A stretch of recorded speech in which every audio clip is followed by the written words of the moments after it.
baby, real talk. Perfect. Hey. Hi. Hey. Hey. Welcome. It's So, cool. I'm really excited. So I've got Courtney here Hi. today. Hey, Courtney.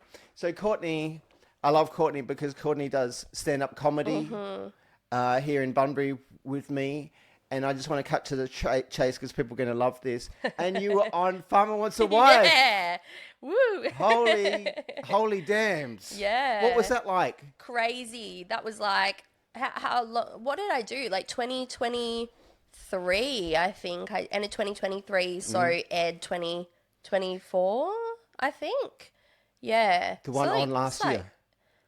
Yeah, the one gone like, what was it the year 2 before? years before? 2 years before, I think. Season 13, I know that. Okay. Yeah. What was your farmer's name? Farmer Matt, his name was. Wasn't I he want a to be famous? comfortable like you. Yeah, do it. Go for it. That's why I do it too. It's casual. Yay. It's casual. It's just great. I'm How do you comfy feel now. now? Good. Yeah. Good. Was Farmer Matt? Was he one of the famous ones? I've watched bits of it, but I'm not a huge fan. So help me. I don't know if he's famous as such, but he's been on, like, him and his partner from the show. They're still together. They've got a baby now. And so they've, like, been on the show at the end of the last 2 seasons. They, like, brought them back for things to be like, and they've had a baby now. This is because of the show. And it's really funny because anytime I meet someone, I'm like, yeah, I went on Farmer Wants a Wife. Everyone's like, did you find a farmer? I'm like, why would I still be here if I found a farmer, for one? And also, I'm like, no, but my roommate did, because there were 8 girls and we got roomed with one. So I got roomed with Liv, and she's the one that ended up with him. With Matt. Yeah, with Matt. Where was Liv from? New South Wales, and so was he. So it worked out well for them. How do you feel now when you see them together? I'm really happy for them. I picked it, like, I'm normally pretty good when I watch a show, low-key sidekick, low-key psychic. I feel like I can pick who they're going to pick from the start. And the moment I met her, I was like, oh, she's going to be the front runner. Like, I don't know, she had this vibe about her. I was like, she's going to be the front runner. And when we got there and we met him for the first time, he went to walk off with her to take her on a date, and then the producers were like, no, you can't do that. Like, we pick who goes first, and they picked her anyway. They're like, no, like, you can't. He's like, oh. And I was like, I knew in that moment because he'd picked her I was like, oh, she's it. And that I remember, like, talking to her that night before, like, I got kicked off. I talked to her that night after the dates, and I was like, you're going to be at the end. She's like, no. I was like, no, you'll be at the end. I know this for a fact. Like, it's going to be you. Okay, so and it was. Did you start to like him at all, or No, because you saw him? I knew him we had a 10-minute speed date, which felt like the longest 10 minutes of my life because there was nothing there. Yeah, I was like, I've met people on a night out with who I've had more conversation with. And how did you feel about having the cameras? Because I watched a little bit this morning of the meets, and this chick, she comes and sits with the farmer. They're sitting on the back of the pickup, and it's just so awkward. And she was being so fake. And it's like, we know the camera's on you, and you're just making it so obvious. Or could you shut that out? I felt like I shut it out, to be honest. Like, there were maybe, it kind of feels like a blur, to be honest. Like, when we went outside, our dates were inside. Thank fuck. Am I allowed to swear? Yeah. Yeah, thank fuck. Because it was literally so windy outside. I felt really bad for the girls. That you could see it in, like, the dates when it aired, how many of them were just, like, windswept the whole time, where if they were on the back of the ute outside. We were inside in, like, a barn. And, we had to, like, walk up and walk all the way in, and be like, hey, hi, Matt, I'm Courtney. He'd be like, hi, Courtney, I'm Matt. Give him a hug. He'd be like, pull up a stump, and I'd sat next to him, and there were maybe, like, 3 or 4 camera sound people, probably, like, from us to the wall away, like a metre away, just sitting there really quietly filming. And you kind of notice them when you walk in because you can see them there. But because you're just trying to get to know this person, and the producers put so much pressure on you to, like, they're like, what are you going to talk about in 10 minutes, you've got 10 minutes. It's a really quick time to go really fast. What are you going to talk about? Should we talk about this? Should we talk about this? Should we talk about this? And I'm like, oh my God, like, I don't know. When I talk to someone, half the time, me getting to know someone is just like being sarcastic for 10 minutes before I actually get to know them. So it felt really unnatural for me. Like, I feel like if I meet someone out and about, I always start with jokes or like, you know, you joking about like, what do you do? And you're like, I'm a prostitute or something like that, you know, like you just joke and you just make banter and jokes before you actually get to know someone. Because for me, like banter is so important. You couldn't do that? Couldn't do that because it was 10 minutes. You had all this pressure to be like, you have to talk about what you do for work. You have to talk about what makes you good for Farmer Matt. What do you have in common? And it was like, it felt really forced. I was like, I got in. I was like, oh, I feel like I can't just be like me because I've got this list of things that I have to get through to talk to him about. And they were like, because I write my own songs, they were like, oh, talk about that. Bring up that you like music, blah, blah, blah, which is the bit that they aired actually. And I was like, okay. How did he react to that?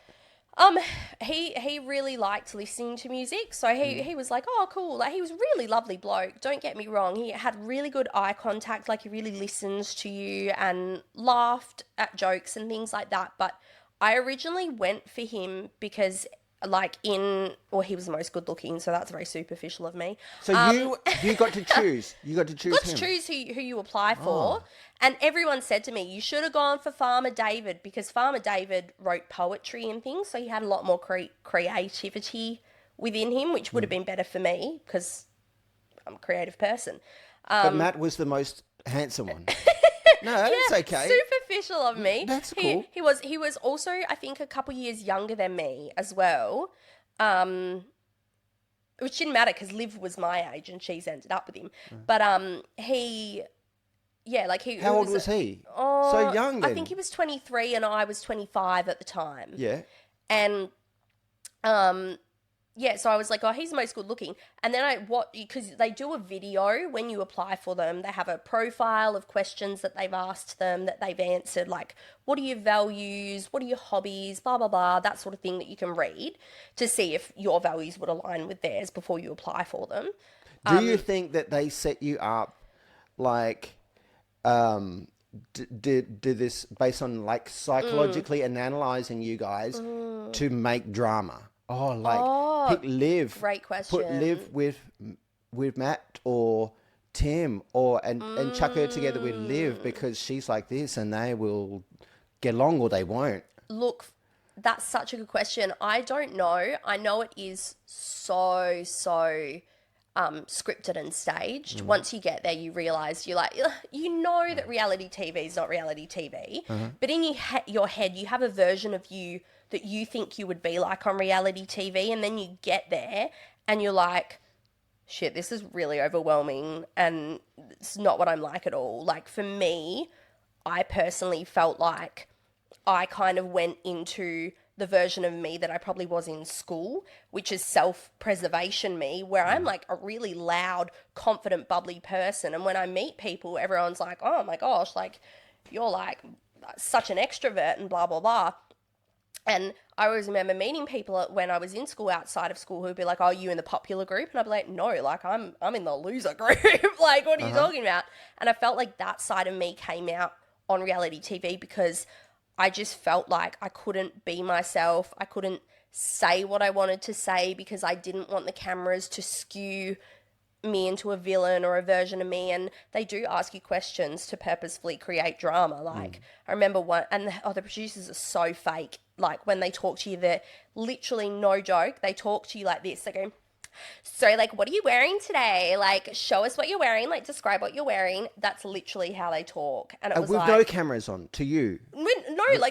So when you do your voxy, which is, you know, when the girls like, or on reality TV, people talk to the camera and they're showing you them going, yeah, so I think Farmer Matt and I have a really good connection, but I'm not too sure. And they show you that on camera, right?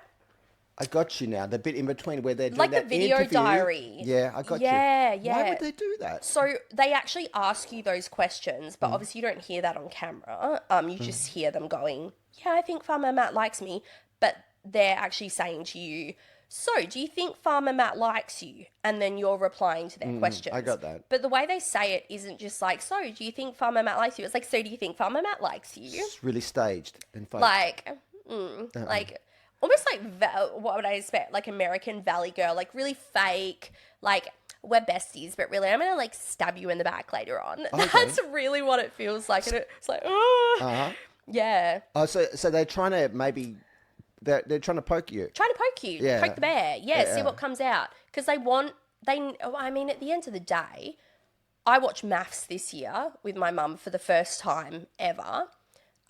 We've never watched it before, but for some reason this year we really got into it. Like we were fully invested. Dad hates it. Dad's like, "Why are you watching that shit?" And we're like, "No, it's really good." We got really invested this year. And to me, if there was a person on there that was like, "Yeah, everyone's really lovely and I really like them," which is what I was doing, which is why I would have got kicked off straight away. Because I was too scared to say anything else. I was like, "Yeah, everyone's really lovely. No, I don't think any girls are like a threat. No." That's so boring. If I was watching that, I'd be like, "Oh, snore."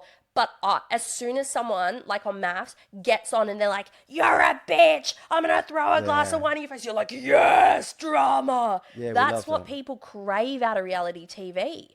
We want it. Honestly, it goes back to the days of the Colosseum.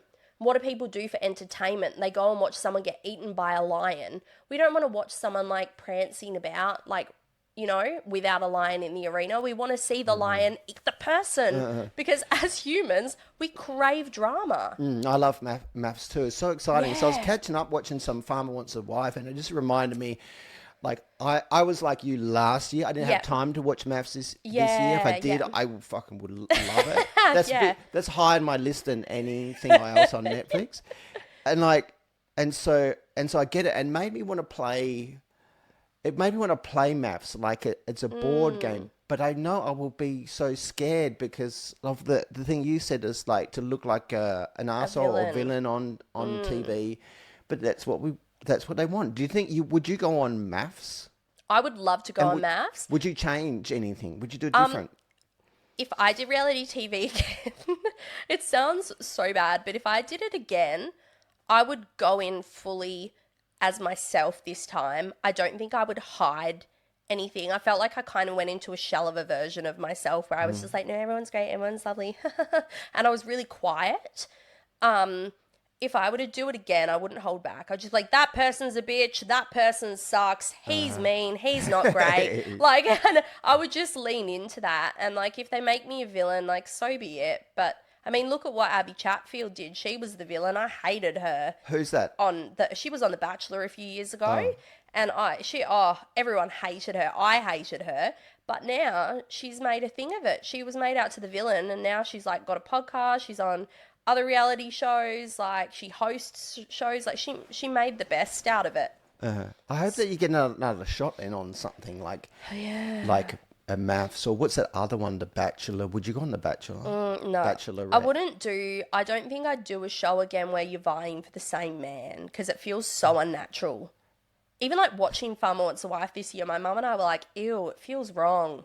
You just like vying for his attention, and that's I think why I went into a shell of myself on the show, because I got there and there's 8 of us girls, and I would like to consider myself I'm loud and I'm outspoken, but I'm a fairly nice person. I like to think I'm a nice person. Like I don't want to stab someone in the back for the sake of it.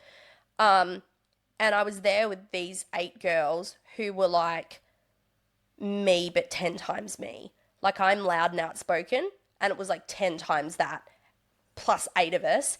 And it was like, you couldn't get a word in. It was like, me.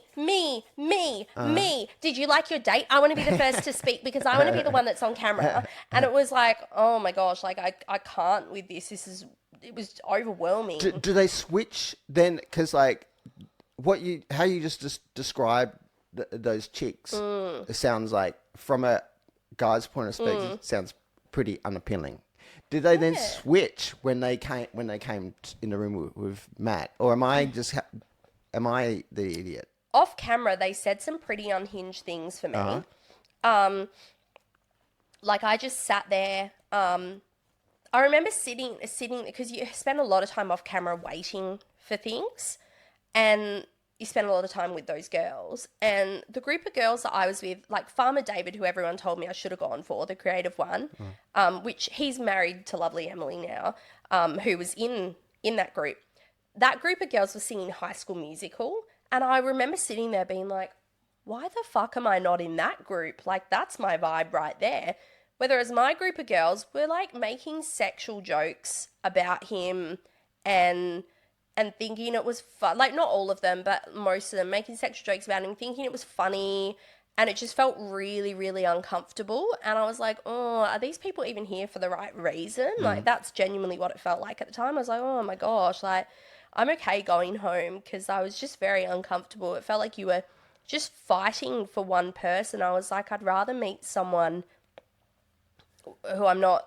Like, you already half the time these days you're fighting for the one person because they're sleeping with 5 different women. You know, in like real life. Yeah, like, so like, why do I need to do that on camera? You know, like, yeah. I get it because I feel like that when I watch those dating shows too. I'm like, how do they tolerate that? Because I find that so hard in real life to tolerate if I having to compete with some other guy, and then this is also on TV. It's not just 5, it's 12 or whatever. And they're showing it on TV, and they're showing everyone's going to see that you honestly, probably, unless you 1 out of 12, you're going to lose this competition, which is about, am I good enough?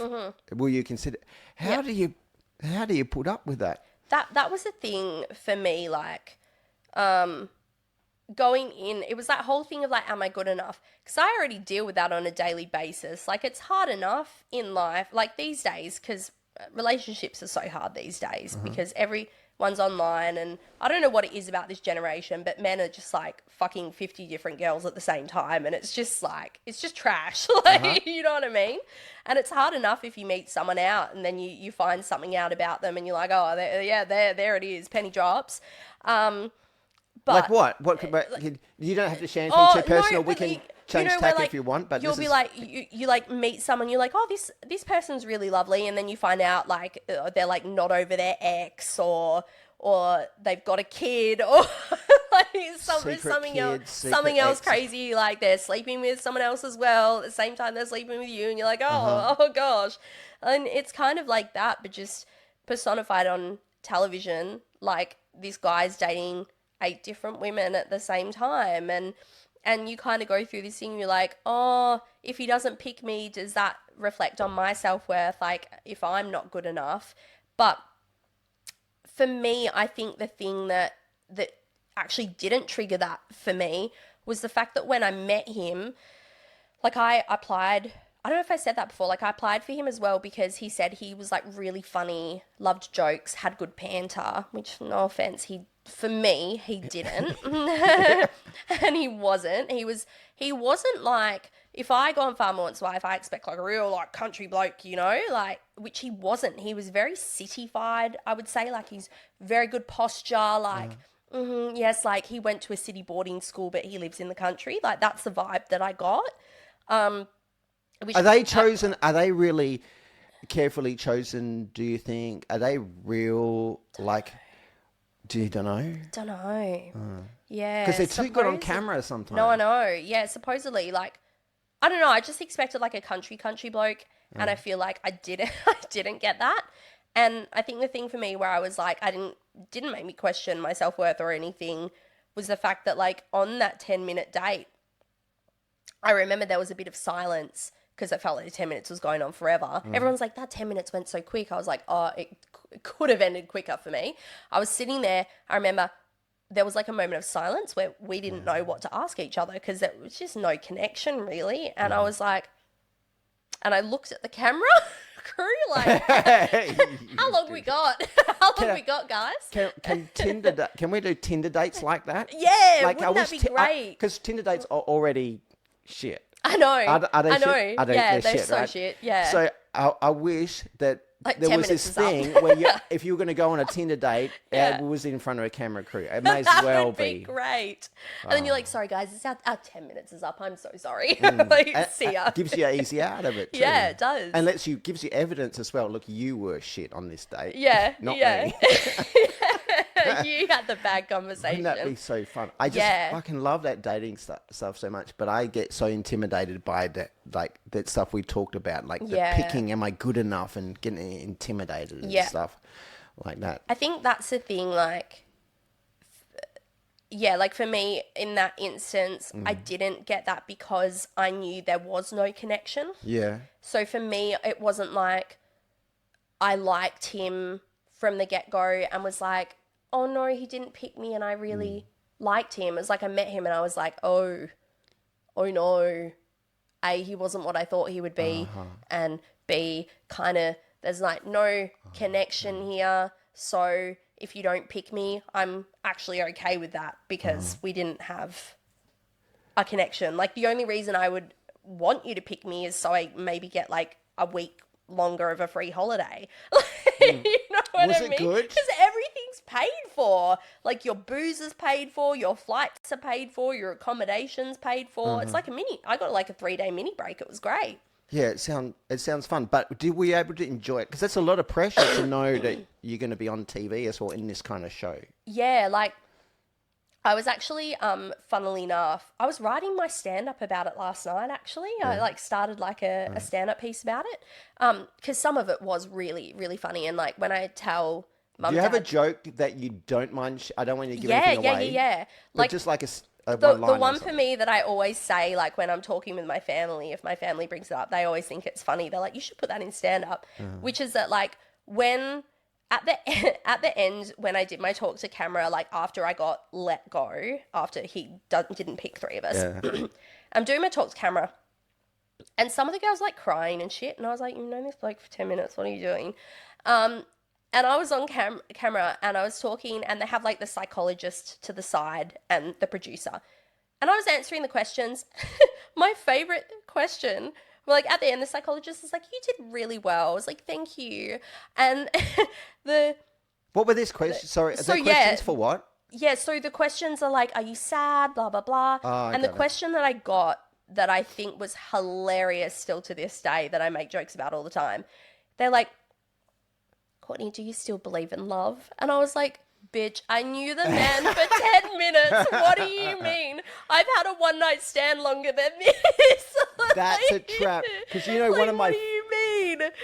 You know, one of the most fun things about maths is like you're watching it at home and you're getting all excited Yeah. about the dumb things. Listen to the dumb things that he said, she Yeah. said. That's a trap, that one. Because one of the funniest ones is like when everyone's shouting at the screen, you don't even know him. Yes, You are that's- cut up and in love. It's a trap, right? It is. Yeah. Because no, that's the thing. Like, you don't even know him. I was like, that's the joke that I tell still, because I'm like, I don't even know this man's last name. I still don't. Like, you know what I mean? Like, what do you mean, do I still believe in love? That's such a stupid question. Like, Okay, but Courtney, what we all really want to know is, yeah. do you still believe in love? Oh, no. Not after being rejected on national television. Well, what about this? Going on, do you think that even like, could you fall in love with that guy? Like before the whole thing, do you think you could even know, yes, it's possible I could fall in love with this guy? And that I'm legit open to that. What, with him? Even Or, before, like, even before you know him, like going on the show. Like the idea of potentially falling in love with someone. Yeah, sure. how did you feel about that? You felt like, yeah, I could. Yeah, but it's funny you say that, because like, is that not the premise of every female, like when they meet someone for the first time? I don't know. You got to tell Yeah, me. so I'm like clueless. I see TikToks about it all the time, and I think it's called like limerence or something like that. There's a word for it. I think it's limerence. Limerence, I know. Yeah, where like you, in your head, you fantasize about this person or this idea of a relationship that basically that's not who they are. That's who you've made them up to be in your head. So then when your situationship or whatever dies or goes south, you're upset about it, not because you actually know that person, but because in your head you created this whole life idea, fantasy that you were like, that's what they are. Oh no, you're actually just sad about what you've created yourself. Yeah. So it's kind of the same thing. Like you go in being like, yeah, I could fall in love with this person, and you create like a scenario of winning or whatnot, and then you meet them and yeah. I got you. I guess that kind of bit may possibly be a bit of a letdown, but I think because for me, it wasn't as much of a letdown because I kind of went in knowing that I wasn't going to make it through anyway because I was actually a first reserve. I made it through the whole process, got a phone call saying he's picked his top 8. He still likes you, but you're not in the top 8. Yeah, okay. And if a girl pulls out, you'll get called, which is what happened. A girl pulled out and I got called up to last minute to get flown in. But so in my head, I was like, I'm already second best. So I already know he's not going to pick me. Did you feel like, I remember, I know you said that you didn't feel anything, but when I watched bits of the show, I see them clicking and I just can't believe how they click because it's like so soon or it's on TV. And I think, is there something about the fact that it's on TV that makes it more exciting? And so they think, oh, isn't this exciting? So they're more likely to click. That? Probably, yeah. You see that? But 100%. With you, even that didn't help you. Even that excitement didn't help you click. I don't even know something. what it was. Like for me, I actually feel like the experience, and I even said that on camera, and that's why the psychologist was like, wow, like that was really good. And I was like, no, I'm just crazy. What was good? What was good? For me, I feel like I gained more confidence rather than less. Because when I came back home, I was like, heck yeah, I've just been on reality TV. A, how cool is that? B, if I could get rejected on national television, it doesn't matter who the fuck rejects me now. Like, you know what I mean? Like, it doesn't matter. I've just been rejected in front of the whole of Australia. Who cares? Super. Well, speaking of rejection, Yeah. hey, tell us more about doing stand-up comedy because that's the ultimate success rejection. or rejection. Oh, yeah. It's right in front of you. I when know. It happens. What's that like? That's what everyone says. Like, at work, when I tell people I do stand-up comedy, they're like, "Oh, that's brave." Like, I'm like, "No, it's good though." Like, I really enjoy comedy, and I don't know if it's just because I enjoy the instant validation of getting laughter, which I think is honestly a lot of why we. Sorry about my stomach is do it. grumbling. Mine will do it too. I listened to that though. Let's say I'll turn the microphone down onto it. I'm afraid it's a bit disconnected. You know what I had for breakfast? We'll come back to that. Yeah. I had a Magnum ice cream for breakfast. Oh, that's what it is. Do you eat breakfast? Nah. It's so hard to eat breakfast. I know it That's is. why I ate Magnum. Do you know what? I was at work one time as well, and I had this some dental reception, and I had this really lovely lady, and I think my stomach it literally went like, it was so loud, and she's like, did you eat breakfast? I was like, no, I don't eat breakfast. And she's like, oh, my child. And she had this like accent. I don't know where it's from. I think it was South African or something. But she was like, my child, you need to eat breakfast. You're going to die by the time you're 40 if you don't eat breakfast. Like, that's scientifically recorded. And I was like, what do you mean? What do you mean? God. I just don't want to eat breakfast. I was like, is my coffee not enough? Like, Shut up. What do you mean? It's like, what were her teeth like? They were fine. I should have asked her to open. Let's have a look before you criticize me. Yeah. Oh, God. I want to know what she was there for. I know. But we were on something really good. Can you help me? My brain breaks sometimes. We were talking about... Yeah, me too. It's the ADHD. Stand-up comedy. Yeah, stand-up comedy. That you were saying you like the instant feedback. I like the instant validation. Yeah. But you don't always get that. No, sometimes. And that's what I've learned from doing the comedy gigs down here. Yeah. I feel like I've kind of found a niche, because I haven't done a show in about a year because I've been going through my health things. So I haven't wanted to commit to anything because I haven't known when a surgery's coming, that kind of thing. So for me, I was like, stand-up comedy came up and it's something I dabbled in. And I was like, hey, if they're happening down here, then I'm going to do that. And for me, that's become my creative outlet. And I really enjoy it. And I really enjoy sitting in my room and writing things, and which is what my degree was, is literally writing our own shows. And it's the same for stand-up comedy. You sit there, you write.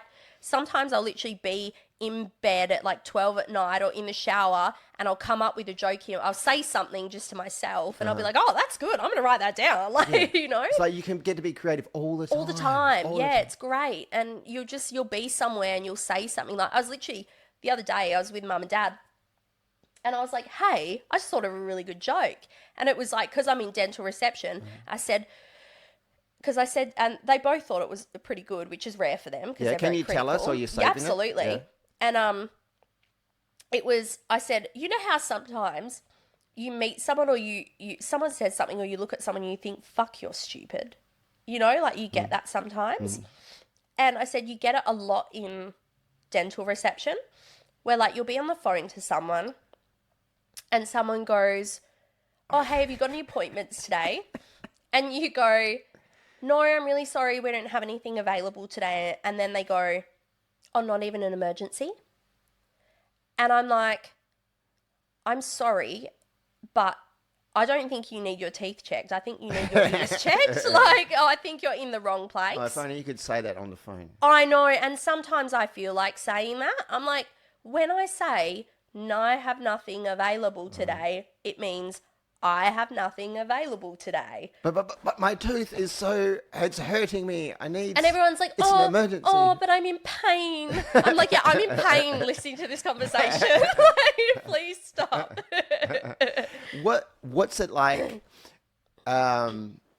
when you tell a joke? So talking about the rejection of Once a Wife, when you do a joke, I know what it's like. Yeah, we all know what it's like. No, but people who don't try it don't know, because it's so horrible. It feels so bad. Because they're so scared of that rejection that they don't want to even give it a go. No, yeah. And so when you tell a joke and then it's just silence, and you just said the thing and you've made it clear, here guys, hear the thing that I think is funny. And that I'm you going to say didn't it. like.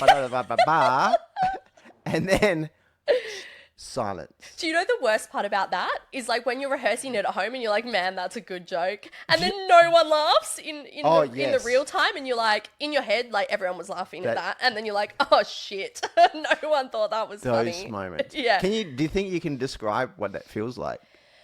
Yeah, because when we did the Eton Tavern one, that was the one for me where like it was such a quiet audience that night. Hard to connect with them. And I was like, wow, literally nothing's landing. Yeah. And I just remember being up there being like, cool. And there's like this little tiny part of my brain that was panicking. It was like, just get off stage now. Just like, and I was like, and then there's like the logical part of my brain that was like, no, it's a performance. We're going to finish it off. That's a good thing about having a performance degree. Because even if somebody doesn't laugh, part of me is like, yes, it's me, but no, it's not me up here. It's my stand-up persona. You don't find it funny? That's fine. Yeah. We'll try next time. That's so strong. A little part of me was a bit like rocked after that, because it was like the first time people hadn't laughed at things. And I was like, oh, I haven't experienced that before. Like, should I keep doing this? But yes. Yeah, but that's the thing. The overall part of me was like, no, it's a good thing that people didn't laugh, because you, as a stand-up comedian, you have to experience the fails to experience the wins. So you just got to keep going. Yeah, and that's, I think that's who stand-up comedians are. Yeah, it's the people who are able to do that. Yeah, people. I think there's a common belief that's like, people do stand-up comedy are just people that are funny all the time and everything's laughing. It's like, no, they're people that are able to try a joke actually lots of times and have that rejection and not quit. Yes, they correct. got there, they keep and going. they get there later. Yeah. That's a thing. It's really interesting. There's a girl on TikTok I follow. She's very inspirational. She's English and her name's Sophie, and she does rejection therapy, and she's been very inspiring to me when I watch her videos. And she does. This is fun. Sorry, I don't want to. This is fun, by the way, because we just, on the last episode, finished talking about a thing called rejection sensitivity disorder, where you basically get full-blown triggered by rejection. Can you keep going on what you're saying? Because that's literally this girl is doing like that through rejection therapy. So she's given other people therapy, or she's got this thing? No, she's doing it for herself and sharing it online, and it's been really inspirational for other people. Like me, when I'm watching it, I'm like, oh, that's so true. She does the most random, unhinged things. Like, she'll literally do things like going into a shoe store and asking if she can swap her pair of shoes for a new pair of shoes. And they're like, no. And she goes, okay, that's fine, bye. And she said the whole purpose is for them to say no, so that you can experience being rejected and knowing that it's okay. She'll wear her hair in this really weird style and walk around the shops. And she goes, look, nobody actually cares because everyone's in their own little world. You think people are going to care, but they don't. And sometimes she's had so many amazing experiences because people have actually said yes. She's gone to the airport and said, hey, can I go sit in the gold class lounge for a couple hours? And they said, oh, you gold class member? She goes, no, I just wondered if I could sit in the gold class lounge for a couple of hours. And the lady goes, oh, well, it's not that busy today, so sure. And she got free food and coffee because she asked, because you don't know unless you ask. And if they say no, that's okay. Yeah, that's cool. What's it called? Her name's Sophie Jones, I think. Sophie Jones. She's on TikTok. People can find it on TikTok. Yeah, she's incredible and very inspirational that she just started doing it as a thing and it's launched. And yeah, and I mean, I've now done it. I've been on a night out and I've been like, hey, I'm just going to go up to that group of people and say hi. Did you really? Yeah. And I made friends that night. It was great. It was after one of the stand-up shows. I was like, hello, can I sit with you guys? And they're like, yeah, sure. Wow, that's brave. Either someone says no or someone says yes, but... What about, do you have any other little strategies for pushing through the rejection? Whether it's this or stand-up comedy or dating or reality TV? Or you just do it? It's literally just putting things into perspective for me, like that, like Sophie does on her TikTok. So what does that mean? But does it mean see that as not important? Yeah, to stop being in your own head about it, because like I have really bad anxiety, so I know what it's like to be like, oh, that person's going to say no, or that person's not going to like me, or you just think negative all the time. So it's a fear of what someone else might think about you. Yeah, which is a lot of where their fear of rejection comes from. That person's not going to like me, that person will say no. Whereas like everyone's going through their own thing if you put it into perspective, and it's about kind of having more faith in humanity, I guess, as such, because I feel like a lot of us, so many negative things happen in the world that a lot of us have that headspace of like, that person won't help me because, you know, blah, blah, blah. Whereas if you actually give people a go, you might have more faith in humanity. Like even the other day, like I was at the doctor's surgery and a man left his wallet on the chair. So I kind of grabbed his wallet and put it to the side with me and waited till he came out. And I was like, oh, excuse me, sir, this is your wallet. And he was just like so thankful. He was like, oh my gosh, like, thank you so much. Because so many of us would think, oh, someone would steal that if I left it there. Because we don't actually expect somebody to pick it up and hand it back, because we don't have enough faith in humanity. So it's the little things like that. Like I remember I posted on my TikTok actually, and I'd completely forgotten about this story of when I was in uni. I was at a party and I'd been rejected by this guy that I liked, and I was bawling my eyes out with my friend, my girlfriend. I was like, ah. So what happened? Because the stories of rejection, I'm sorry to hear that happened to you, but it's like really spicy, kind of fun to hear about. Right? Thanks for sharing with it. So you told him that you liked him? And well, yeah, like or you asked him out to a movie or something? No, it wasn't like that. Like it was typical uni. Like I'd hooked up with him at a party beforehand, and then at this next party I was like, hey, like, do you like me? And he was like, no. And it was like horrid. And I was like, like crying, like my self-worth, you know, bawling my eyes out. My friend was there, and this guy came up to us because I think he knew my friend. He was like, "Hey," and I turned to him, and I was like, I was so rude to him. Who did? Some other guy? This other guy. Okay. And my friend was like consoling me, and he walked up to us, and I was like, "Fuck off, just fuck off. You can see like we're like busy." And I was so rude to him, and he was like, "Okay," and he left. And then 10 minutes later, that same guy comes back with Macca's bag, and he puts a large fries in my lap. And then Which one? walks Hang off. on, the one that you were rude to, or the one you liked? The one that was rude, that I was rude to, yeah. Come and put a... came, yeah. like 10 minutes later, put a large fries on my lap and walked off. Why do you do that? And I was like, I was so rude to him, like, what? And I was so confused. And he came back later and had some fries, and we were all chatting. And I was like, thank you so much. Like, this just made my night and restored my faith in humanity. I'd had like a really shit night. And he was like, that's okay. And I was like, I'm really sorry for yelling at you. And he was like, oh, that's okay. You're going through something. It's fine. And I was like, oh my gosh. And like that, I completely forgot about that story until recently. And I was like, that just restores my faith in humanity, things like that. Like that he didn't take that personally and go, oh, what a bitch. Instead, he was like, oh, she's actually going through something. I'm going to do something to make her feel better. And he didn't know me. I didn't know him. And it's still one of the loveliest things that anyone's ever done for me because it was so random. And yeah, I was like, oh, faith in humanity restored. Things like that. So is it like making little bit of love yourself and giving it out? Yeah. Makes it easier to take that hard stuff. Exactly. Yeah. Because in that circumstance, he could have taken that negatively and gone, oh, what a horrible person. Instead, he saw, oh, somebody is going through something, had a bit of empathy, and, you know, gave me his fries. And I was like, oh, that's really lovely. And that's where I was like, sorry for yelling at you. You know, he's like, that's okay, you're going through something. Yeah. That's so sweet. We're everyone's going through something. It's just about having empathy rather than taking it personally. So easy to get down, like when you get rejected by on a date or in a show or something like that.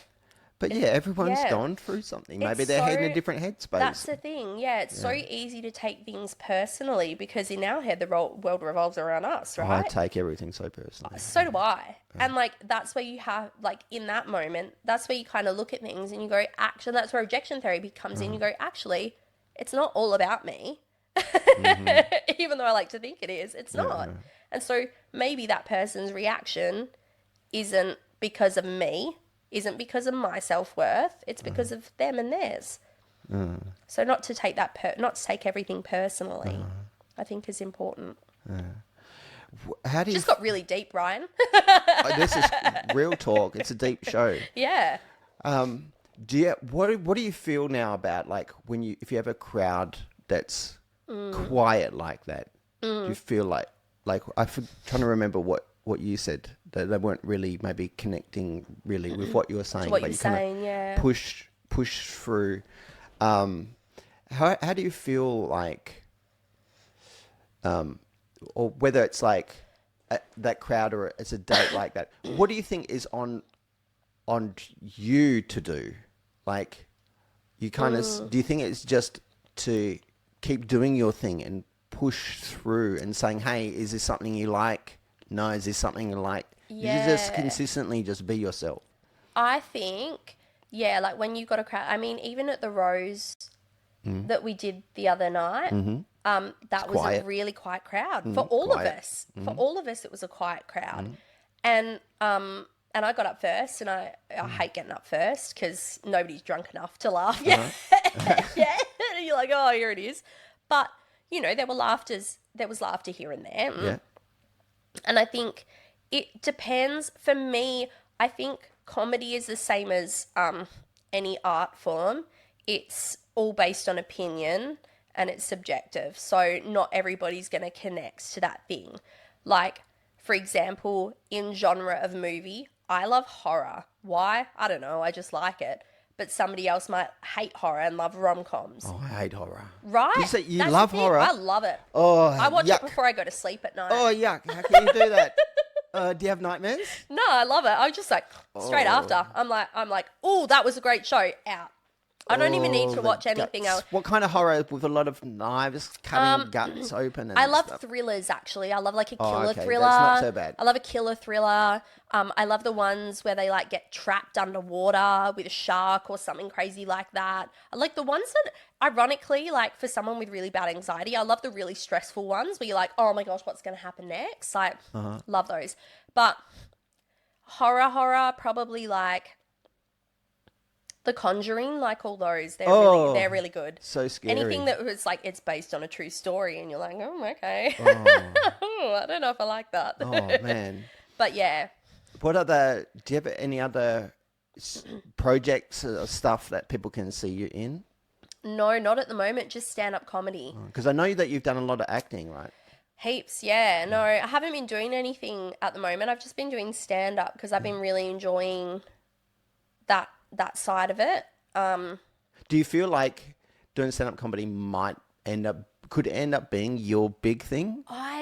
Yeah. Do you know Would you what? like that? This year is the year where I've been like, maybe this could be more of my niche. Because there aren't a lot of female comedians, at least none who are like, not to say that I'm like young, but none who are younger. Normally they're a little bit older and more mature. And there's not a lot. And you see that like I've seen that in lineups like here or when I watch them online, who they're featuring. I'm like, man. Oh, woman. Yeah. And yeah, like it's definitely a niche, and I've always loved comedy. Like, I always remember when I did my musical theatre certificate, my whole life going, like, even through school, I was like, I want to do drama. I want to do like drama genre. Yeah. Comedy never crossed my mind. But I like to think I've always been a funny person without trying to be funny. I remember, hey, now you say that, I remember you doing this. Did you do a song at Shorelines. at the Cube? Yeah, right I did. in there? Yeah, Just trying to give some reference for people listening. So this was like a performing arts, different people doing different things that they've prepared, written, and you did this song, and it was so funny. Yeah. Yeah. Do you think you'd do more stuff like that? Yeah, It's a little bit different. I love writing music and things. A lot of my songs are very serious. That was probably one of the more funny ones. But yeah, I'd love to go down that avenue as well. But I derailed you, but the picture of you end up with stand-up comedy being a big thing. You would like that. I would could love happen. that. That'd be so fun. Yeah, because I really enjoy comedy, and I remember like in my musical theatre certificate, it wasn't until then that comedy even was even on my radar, and I did a musical theatre song that was like a comedy song, and my teacher said to me, who was like, you know, marking it and whatnot, he was like, you got really good comedic timing, like you're actually really good at comedy, and I was like, oh, okay, weird, that had never even crossed my mind. And it was like that opened a floodgate to me where then all I wanted to do was comedy. It was like comedy, because I enjoyed making people laugh.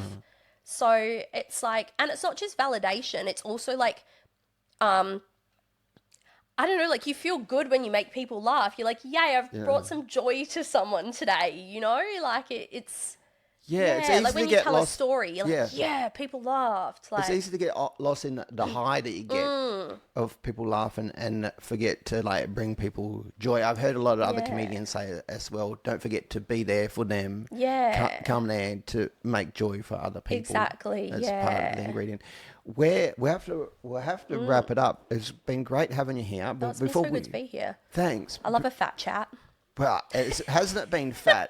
These couches are fat. I hope you guys can't hear too much squeaking. I know. I've got the leather jacket, leather on leather. It's a really comfy chair, actually. Oh, cool. I'm really glad it's comfy. And it's been great to have you here. And I think that I know, but where can people come and see you? Yeah, Bunbury next? Comedy Connect. Yeah. All the stand-up comedy gigs. I'm going to try and do them all, eh? The next one that I know is actually in Bolselton, which is cool, on Saturday. Are you sign up for that? I don't think I've signed up to that one yet. No. Okay. check it out. should. I hope that you Yeah. do. Yeah. Okay. Be nice to do a different place. Yeah. Yeah, it would be cool.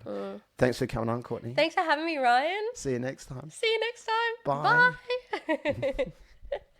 That was so fun. Is it fun? Yeah, it's Yeah, so I'm glad you fun. like it. I always knew I'd love doing podcasts.